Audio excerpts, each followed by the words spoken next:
Screen Slurps.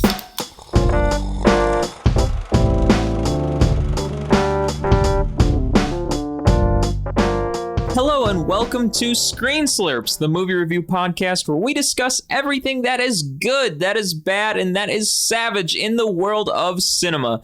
I'm Adam Meisner, and don't look at me, don't look at me. Oh, you're looking at me. Laura's looking at me from the corner of the room, and please stop looking at me. Stop looking at me. In my own little corner, in my own little chair. She's singing now? Do you know what that's from? I like the song she's singing. She's a really good singer. And you're pretty good at singing, Laura. Yeah, thank you. That was from Brandy's Cinderella. Or Cinder Elmo? Oh man, now I may be wrong. Cinder Elmo? Yeah, they made like a Cinderella version with Elmo. You know, Elmo. Little red guy. The little red man from Sesame Street. Yes. Yeah. Yes, I know who Elmo is. I'm a human and I watch television. Well, he made a movie, Cinderelmo. Man, that was my childhood. But yeah, I think it's that one. And maybe it's the Brandy one. I can't remember. But anywho, one of them. They're like, in my own little corner, in my own little chair. Okay. All right. Well, anyways... This isn't Elmo's time. This is time for Tom Holland to enter in our lives with Chaos Walking, the movie of the week, the movie of the episode, Chaos Walking. And where I was going with my rambling nonsense in the beginning was the fact that not only does Tom Holland have the special power in this movie of sharing his thoughts and everybody hearing them, but there's a few other dudes that have that special ability. And yes, I said dudes. Only men have that ability. Man in this movie, just men. Women, I don't know if it's an ability so much as like a curse, but we'll get into that. Women don't get that power in this movie, and that is something that is touched upon, and we'll be talking about that. We'll be touching upon that ourselves. But before we get into that, we are going to be touching upon our side slurps of this past week. That's right, ladies and gentlemen, people of all ages, our side slurps. And if this is your first time listening to our show, side slurps happen to be the things that Laura and I have been doing this past week, whether that's watching TV shows, watching movies, making arts and crafts. Maybe we did some graffiti on the walls of Chicago. Who knows? But I'll find out too. I don't really know what Laura's been up to, even though I live with her. So Laura, it's like, I think you do know. Tell me what you've been doing. Most of our side slurps kind of overlap, so you probably do know some of these. But anywho, first I'll talk about the book I read last week, as always. So last week I read The Wisteria Society of Lady Scoundrels by India Holton. It's like a fantastical Regency era historical romance, which is a lot of genres thrown into one.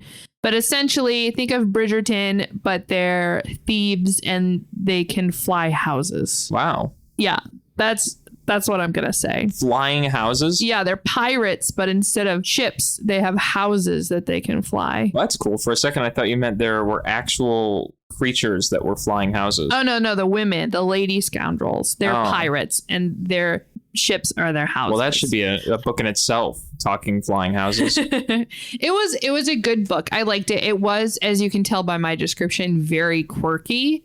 And in the beginning, I thought it was too much. I did like it a little more, though, as I finished it. So it was good. Not great, but it was good. Nice. Other than that, the other two things I was going to talk about were just shows that I watched. So I did have a friend in town, and so we were hanging out and we watched these together. So we the first one is The Imagineering Story on Disney Plus, which is a documentary on the Disney World and Disneyland theme parks here in the US, and they even talk about like Euro Disney and Disney Japan and things.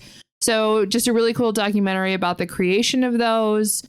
We still haven't finished it. We watched a few episodes. Really interesting show. And then the other one that we watched was Why Women Kill. Adam, you watched that with us as well. I think, is that on Paramount Plus? I believe so. And it's about women, obviously 3 women in 3 different decades that live in the same house. And I'm assuming they kill someone. So the point of the show is us like, well, who did they kill and why? It was interesting. We watched the first 2. I'm hooked. I think I'll watch the rest of it. Yeah, I was actually impressed by that show. I thought it looked really good, and it even kind of had a David Fincher-esque kind of vibe to it in terms of looks and things like that. I thought it was really good. Yeah, and it's made by the guy that made Desperate Housewives, which for its time too, I remember when it came out, just like the style of that show, I was like, oh, this is cool. Like, it was different. I don't know. It jumped the shark or whatever later, but first season was good. And I feel like this reminds me of like first season Desperate Housewives. So I'm excited to finish it. Yeah, I think that's all I want to talk about. I mean, other little things, right? I started journaling. I told you I did my first journal entry today. So we'll see how that goes. But otherwise, that's it for me. So what have you been slurping, mister? I had a Sonic Blast from Sonic. That's what you're and that is what I was literally slurping this past night. It was delicious. They were really good. No, I'm not sponsored by Sonic, by the way. I just thought it was a delicious beverage.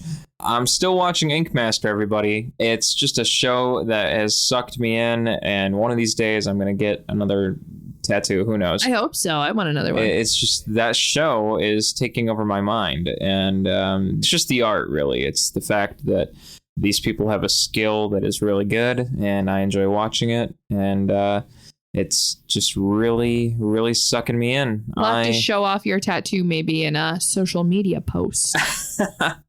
Yeah, perhaps. And other than that, I've been going back and forth between other shows on streaming services that already exist from way back in the day, just to see what it was like from when I watched them when I was way, way younger. I mentioned before that I watched a few episodes of all that from when I was a kid. And I've just been seeing episodes of the show Dinosaurs, which was a ridiculous television series when it was out.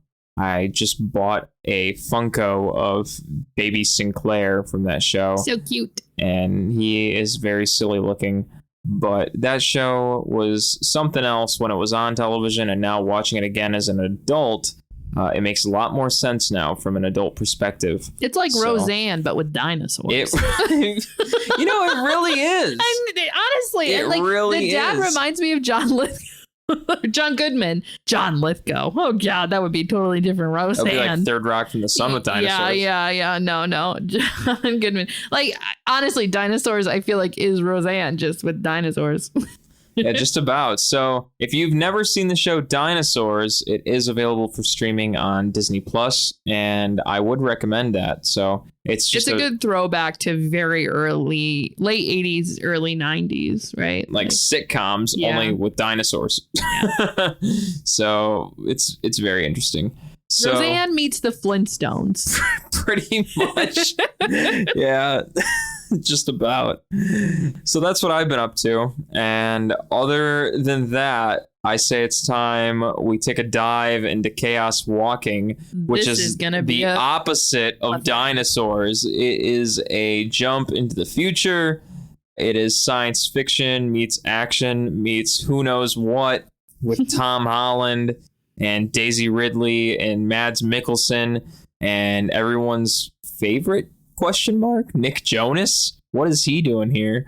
But I mean, he's been doing a lot more acting lately. I feel like he's, maybe he's trying to follow in his wife's footsteps, because she was a well-known Bollywood actress. That's true. So maybe he's trying to up his game. Yeah.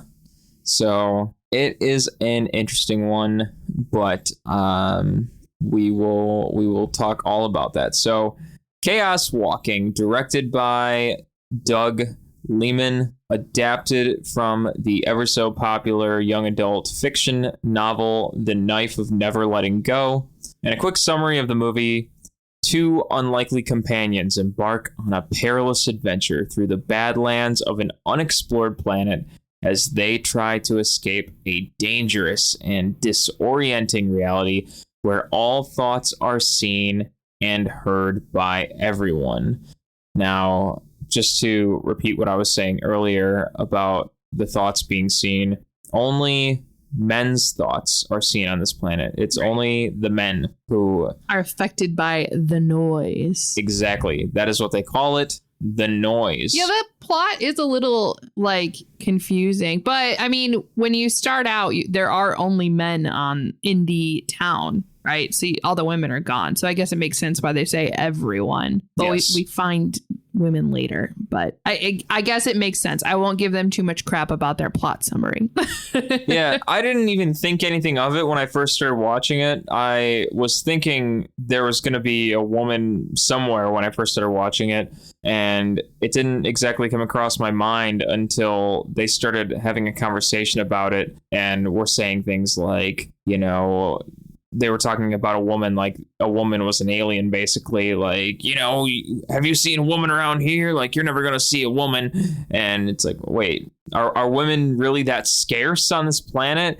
And then when Tom Holland's character actually saw a woman for the first time, he's like, oh, geez, it's a woman. And it was just like, what is he in, like first grade? He wasn't, by the way, to be specific about that. No, it is. Well, I did not read the young adult series, so I'll preface that by saying, but I did a little bit of research into how people feel about the adaptation and whatnot. And in the book, Tom Holland's character, his name is Todd. He's supposed to be like 12 years old. So they definitely aged him up. So like you're saying, like he was a child in the book, right? And he's like a girl. Yeah. But in this one, they definitely make him older. He's probably like 18? I mean, around there, I would say. But he still acts like he's 12. Like he still talks like he's 12. But so that is one thing. They did age him up for the show. No, the movie, I guess I should call it, which makes sense. Well, you say show, and I mean, I almost don't even want to correct you for saying show, because this movie almost plays out as if it were a TV show. This could have been an hour-long television show, or even like a film trailer for that matter, because it's paced so quickly. Yeah, a lot of the critics were saying like this feels like a trailer. Like things just move the pacing is so weird. And I agree. I fundamentally feel like most young adult series that are books that are adapted, if they're adapted as a film, it sucks. If they're adapted as a TV series, it's better. Now, I'm not saying that's 100% each time. That's just my general opinion. If they had done this as a TV series and spread it out, it would have been so much better. This book has so much potential. And I think the problem is, too, it seems like they mashed all 3 books in the series into this one film. Like, what is the logic between that? But that's something we can get into, too, when we start talking about the plot. Yeah. I'm getting ahead of myself. Well, I mean, we're talking about it. Yeah, we're talking about the plot. I did want to talk about the director, though, Adam. Did you look at the other stuff that he has done? Because I feel like this movie is a little, I don't know, in my opinion, maybe it's not so weird that he was chosen to do it. So he's also done Jumper, that movie with Hayden Christensen, Mr. and Mrs. Smith, which I was like, from that to Chaos Walking, Swingers, Edge of Tomorrow, and he did 2 episodes of The O.C. And he did The Bourne Identity. Yes. Yeah, I saw that in there too. So I guess he does have a track record of doing kind of like sci-fi-y, action-y things. But I feel like this is the little kid version of what he does. Well, yeah, I mean, it's a young adult series, so obviously it's not as like intense of stuff going on, but I think it could have been, and I think the books are, and like from what I was viewing, I feel like the books kind of touch on like spirituality and, you know, like masculinity and what that means, and it just seemed like this movie just like bypassed everything to like quickly get in as much as they could. I mean, as we can tell already, I'm not a big fan of this movie. But well, don't let it all out now. I know, but I'm just saying, like, adaptations of young adult series are so tricky. It's just hard to do, and this one didn't do it. But moving on.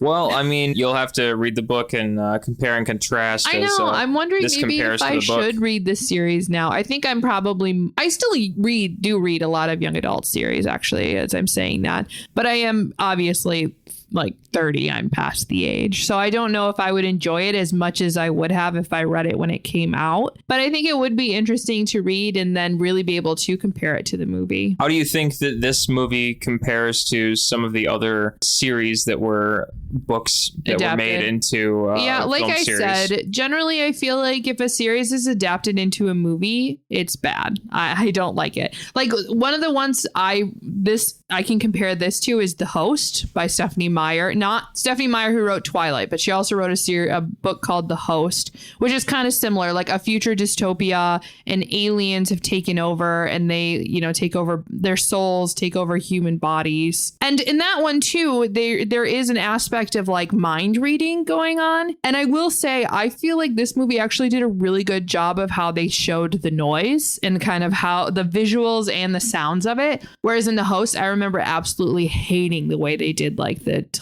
telepathy in there or something. So yeah, overall, I'm not a big fan of a lot of young adult movie adaptations. TV series, though, great.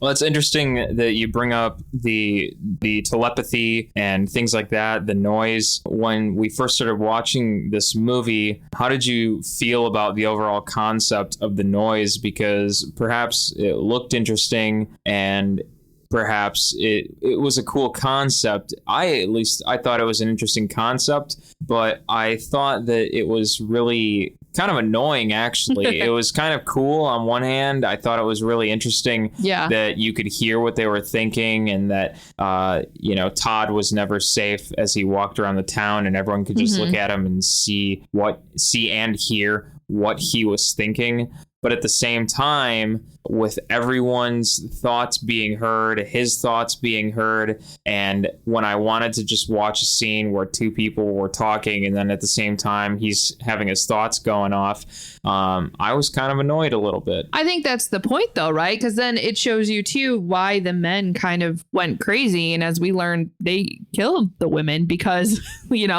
they were afraid of the women always knowing their thoughts. And two, with Mads Mikkelsen's character, the Mayor Prentice, he is able to control his noise, right? And he kind of uses that as a power play over the other people in the town and to keep them under his thumb, right? And I will say, sometimes it was distracting. Sometimes the audio mixing was a little rough and I could not understand what was happening. But I think that, too, is used as a device maybe to make you feel like you're there, right? Like, can you imagine if this was real and you were if you're in a room trying to work and you constantly hear the mumblings and like the dirty thoughts and memories and what have you of all the other men in the room, like that would be overbearing. It would make you go crazy, which is why the men did go crazy and they killed all the women. Like it helps you understand what's happening. That's interesting to think. And it's interesting to think a whole civilization with no women. But as the movie goes along, you realize that they're not the only civilization that exists on this entire planet. There are other towns and areas. But that just shows you, too, how overbearing Mayor Prentice was, right? He makes all of the younger generation think that the women were killed by the native species on this planet who we don't even know anything about and see briefly once, which is one of my biggest complaints about this, which we can talk about in a second.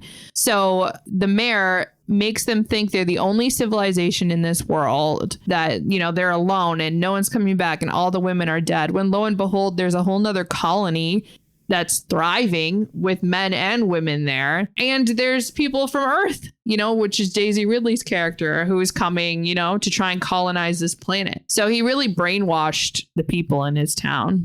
Yeah, the character of Todd is really kind of lost in his own world with his two new dads, I will say, who are taking care of him because they adopted him because his parents were wiped out by what the mayor is saying the indigenous species killed his parents when they did not. I think maybe his dad was killed by the spackle, but the mom was definitely killed by the men. It is something else. It is really something else. And as Todd goes off with Daisy Ridley's character, Viola, he begins to learn so much more about what is truly going on his planet. Mm-hmm. Well, because he felt like the mayor was like a mentor of his, right? And he was kind of shaping him to like use his noise as a power. And he, you know, as opposed to his own son, who were they was kind of Todd's enemy, played by Nick Jonas. Which I will say, I did like seeing Nick Jonas in this role because it's very different than a lot of the stuff he plays. I don't think I've seen him really as like a villain. He's not necessarily the villain, but he's like an enemy, right? And I think he did it kind of well. I mean, for all this movie's faults, I do think the acting was pretty good. Yeah, I think Mads Mikkelsen he can was do no kind wrong. of the holding up of this movie. But he was barely even in the movie, and all he does is like wear that fur cape and sit on a horse. But like it was all he needed and show to do. up and act like a badass. Yeah, like he didn't have a very big role at all for being like the main antagonist, but he was great. He can do no wrong. I think he's a great actor. I mean, Hannibal is such a good TV show. And Tom Holland walks around with Daisy Ridley and tells her that he'll help her find her way and take care of her while sharing his noise of hoping that she kisses him. Yeah. I think the relationship aspect between the two of them was a little forced.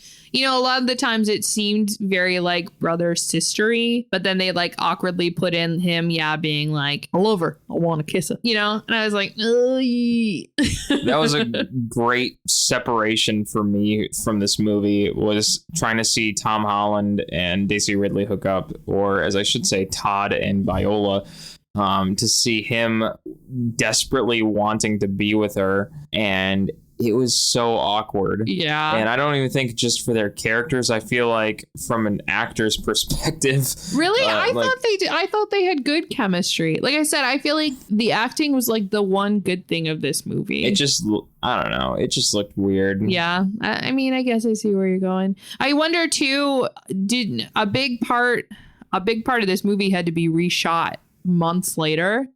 And I wonder too if that played into this strain, right? Because the reshoots had to be delayed because Tom Holland was filming Superman and Daisy was filming Star Wars. So they had to wait like months to do the reshoots. And I wonder if by that point, like, you got to imagine they're just exhausted, right? Like they just came off of 2 huge like Disney things.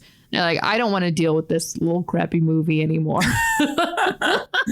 They are literally the chaos walking. Yeah, exactly. Because they had to do reshoots because the initial screening of the film was they got horrible reviews, which no surprise. I mean, the reshoots and now didn't after make it much reshooting, better. it's still horrible. I was saying the reshoots didn't make it much better, but yeah, I mean, I could see that. They could, I mean, at that point, they're probably like, this movie's going to make us nothing. We just came off of huge blockbusters. We're tired. Yeah, they're like, let's just get this done and over with. Aye.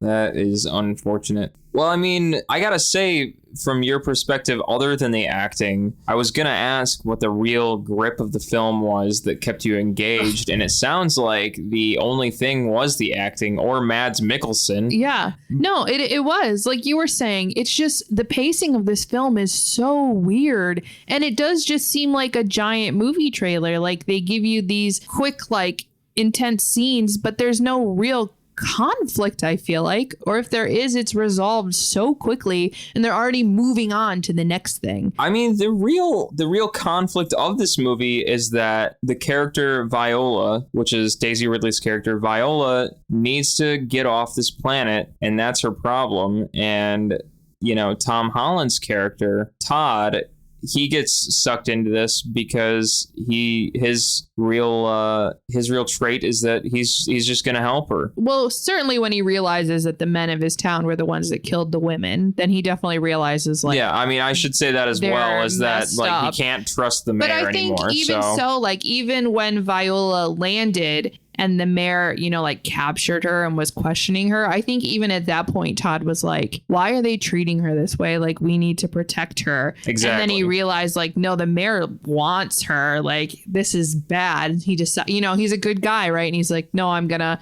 help her escape the mayor and try and contact her ship. And she's saying she only has so much time before she's going to be deserted here. And so his response to that, of course, is, well, you know, we can't have that. We can't have her deserted on this planet. I want her to be safe and happy. And then his noise is like, well, no, that'd be great. Please Keep her here. Yeah, keep her here. Yeah. I will say on acting too, I want more of the adoptive fathers. I could have watched a movie just of them on their farm together. I just want to go back to what we were saying about why couldn't there be more of the indigenous species? Yeah, okay. That honestly, I mean, I keep saying this is my biggest problem or this is what I liked, but like they should have had more of the spackle. Maybe they didn't have the budget to do it because that was a lot of CGI going on.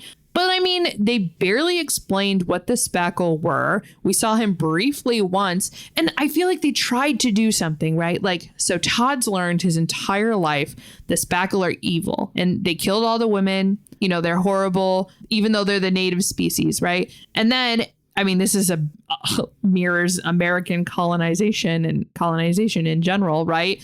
It was the humans that came to this planet. They're the invasive species, and they've killed off the spackle, essentially. So they're really the bad ones, but they're taught that the spackle are the bad ones. And so we have that moment where we finally see the spackle, and Todd and him are fighting, and Viola's like, what are you doing? Why are you trying to kill him? That spackle fight seemed like some high school drama. Yeah. Where it's just like Todd decides to fight this spackle. Well, because he thinks he's evil. Yeah, and Viola's like, what are you doing? And Todd's like, oh, they killed everybody. And Viola's like, are you sure about that? Right. And I feel like that moment could have been such a poignant part of this film. They could have had like this really big thing about, you know, essentially like a genocide, right? And they could have like touched on that, and he and the spackle could have joined scene together. Or something. I noticed that the spackle had noise too, and I'm thinking, wait, why don't we learn more about the spackle's noise or something? Or like here? If him then and the spackle could have joined forces or something. I don't know what happens in the book. Maybe that is something that does happen in the book, and it was just lost in this adaptation. Yeah, why don't we learn more about the spackle having noise and why the spackle's noise? Is that why the humans have noise? I would have rather seen more about them than just, even though I love Mads Mikkelsen, than just Mads Mikkelsen chasing them through this planet. Yeah, is it truly the spackle that gave the men noise? I think it's just part of the planet, I would assume, but I mean, we don't know.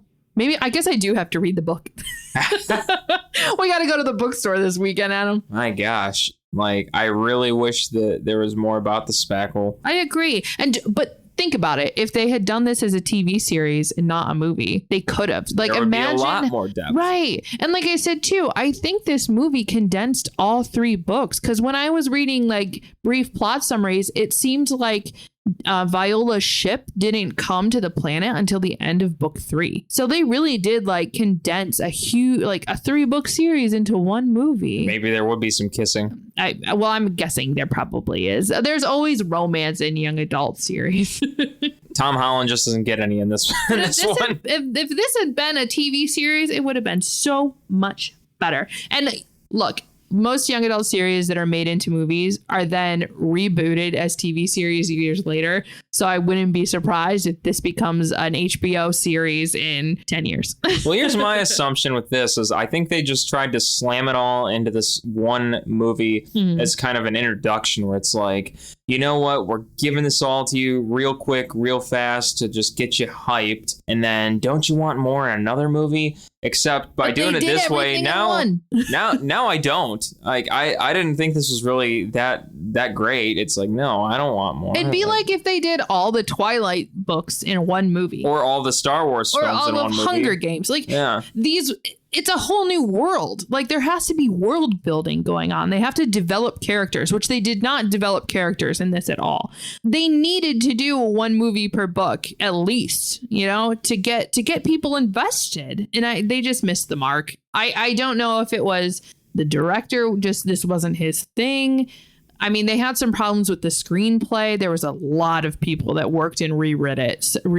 So maybe that was part of the issue, too. Because, I mean, Charlie Kaufman wrote the first screenplay. And then it was rewritten by like 8 other people, I feel like. Before then, the author of the series like stepped in and did a rewrite. I mean, that already seems like a problem. It just didn't start off great. Well, you can't say that Charlie Kaufman isn't, you know, a wonderful screenwriter. No. I like Charlie Kaufman movies. I'm just saying there was too many people And it took too long. They got the rights for this in 2011 when the young adult hype was like strong. But then the movie doesn't come out until 2021. Yeah, 10 years later. It's missed the hype. I mean, there's still young adult series that are coming out. But like for the readers who would have read this book, they would have wanted this movie 10 years ago.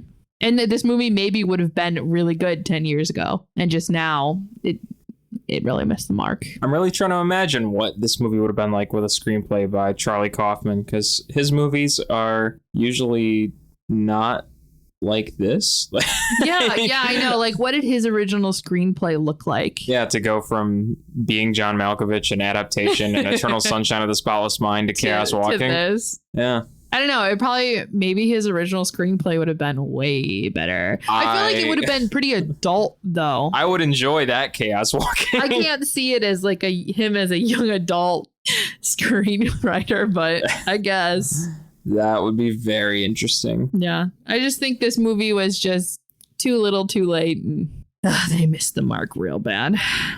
But like I said, acting was great. And I like the way they did the noise. Visually, I thought it was really cool. And I liked that they could use it as like a weapon. Very Dune-esque, right? They could like make people think they were seeing something. How he tricks like the mayor by having, well, his adoptive father does, making a vision of Viola. So he thinks she's actually there. And then it's like, surprise! That was a very cool part of the film. And I think we hit on most of the main characters except for the radical preacher, David Oyelowo. Which is another problem. His character's not developed whatsoever. Like, what is he? He has really no background except that he's just a crazy preacher. He's a crazy preacher that believes the noise is like a gift from God and we need to use it. And that he's satanic. Right. But like, but he like wants to kill Viola. Why? Because she doesn't have the gift? Like, again, characters are so underdeveloped. I have no idea what his purpose is in this movie. He could have been left out and the movie would have been exactly the same. Yeah.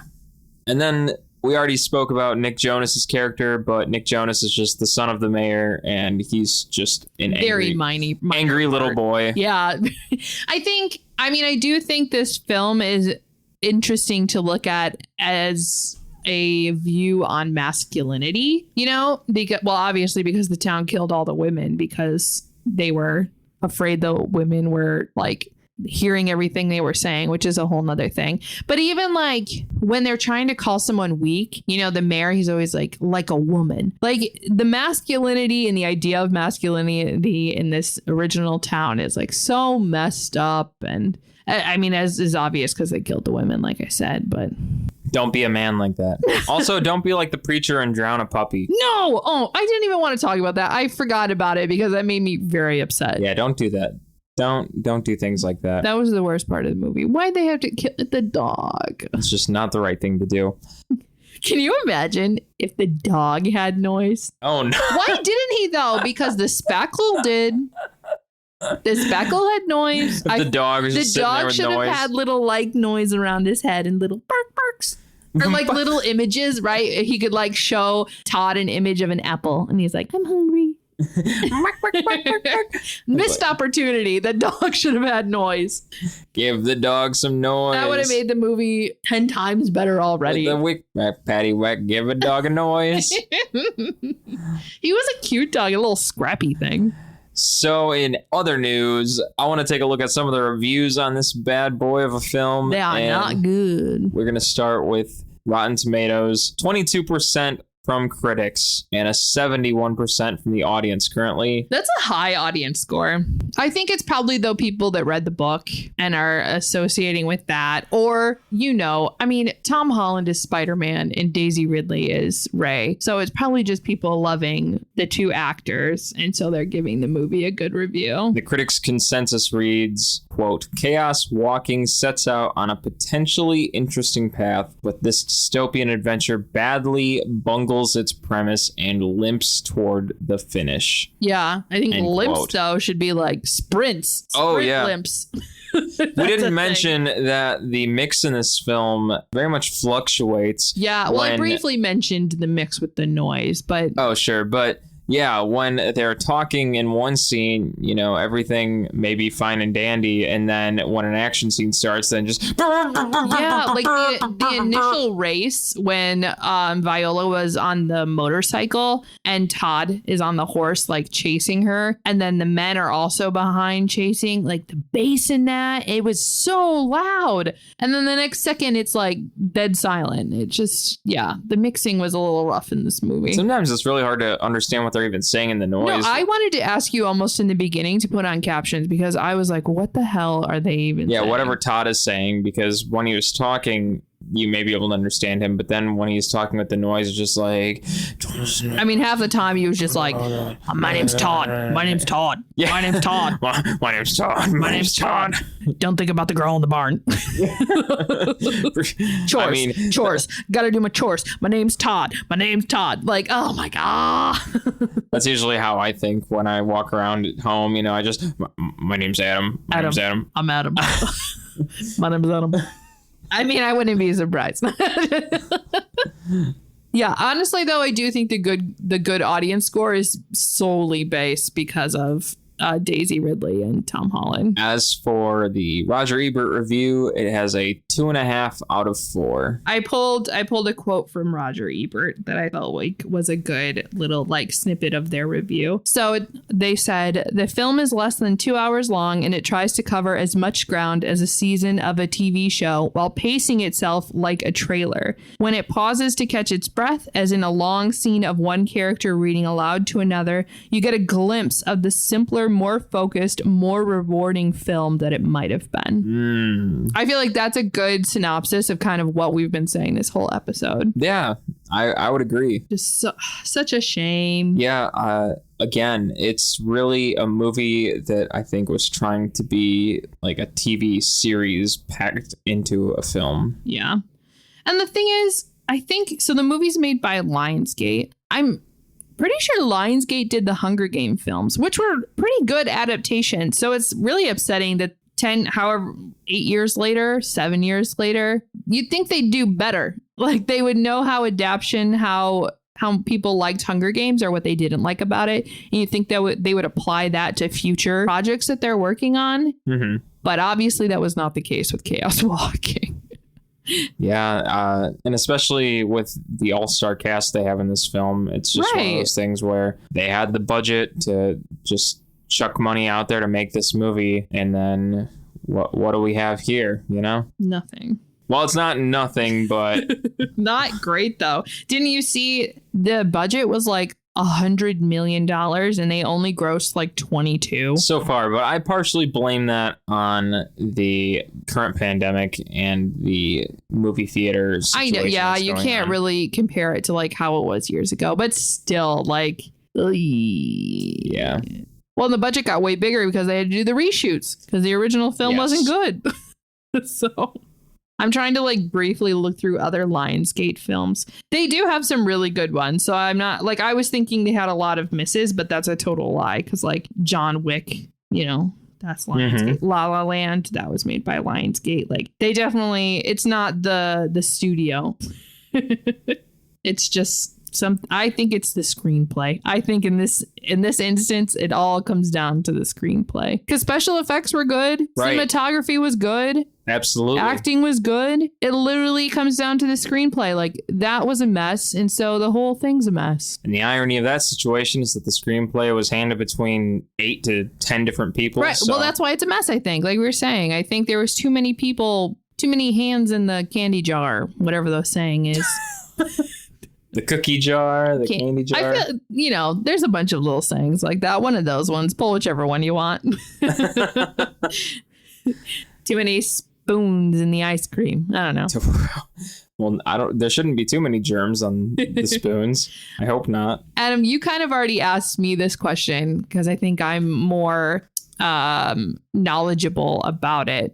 But have you watched like a lot of other like adaptations? Because that was one of the questions I did have for you, and I should have asked this earlier, I guess, was like how it does stack up against other YA adaptations, which is what you asked me. But I should have returned the question to you. Like, do you have knowledge? Do you watch a lot of like adaptations? I can't reference very many off the top of my head simply because I haven't read a lot of novel series in my mind. So I was trying to think of ones we've watched together, but I think you hadn't read the books for those. Yeah. I can't think of a lot of series of books that I've read and then watched the series of films. Yeah, you're definitely more of a non-fiction reader, right? Which understandably, then those don't really get a. I'll still watch the movies, even if they are based on books. But yeah. I mean, it just makes it a little more difficult for me to think of a series. Yeah, you've seen Twilight. I don't know if all of them, but you've seen pieces. You've definitely watched them. Maybe we'll make it like a project or homework for us that I'll make you watch like a young adult adaptation once a month. Have you seen Hunger Games? I don't think so. See? I got Harry Potter down. You got that one down. Maybe we'll move on to another one. It's a deal. Okay. And maybe then after I read The Knife of Never Letting Go, you can read it. And we'll do a bonus episode of how we think the movie pairs up after we've actually read the book. Perhaps. We'll see about that. That's a no, ladies and gentlemen. After watching this movie, I'll think about it. I never want to read that goddamn book. If it tells me about the spackle, then I'll think about it. The spackle kind of reminded me of Dementors from Harry Potter without their robes. Oh boy. So I think it's time that we talk about whether this movie gets the slurps up or the slurps down. If this is the first time you've heard our show, slurps up means we think it's good. We would recommend it. We'd invite people over for a party just so they can feast their eyes on this film of all of its glory. And a slurps down means that we do not recommend it. We do not think it's good. And we are going to light the film on fire. Laura, what do you think about this movie? Well, obviously, no surprise. This gets a big old slurp down from me. Yeah. I think I'd give it like a 2 slurps out of 5. Maybe 2.5 if I'm being nice. I'll give it 2.5 for Mads Mikkelsen. And that's it. He gets a whole half star. I mean, like we said, I just think there were so many good things and this movie could have been so great, but it just started off wrong with the screenplay and the pacing, and it never was able to get any better. I think I won't be surprised if, like I said, in 10 years or less, this gets rebooted into a TV series, and I think that'll be 100 times better. I don't have much more to say than what we've already said, really. I don't want to keep rehashing things, so I'll just leave it at that and say there's no need for you to watch this movie, audience. Adam, slurps up, slurps down?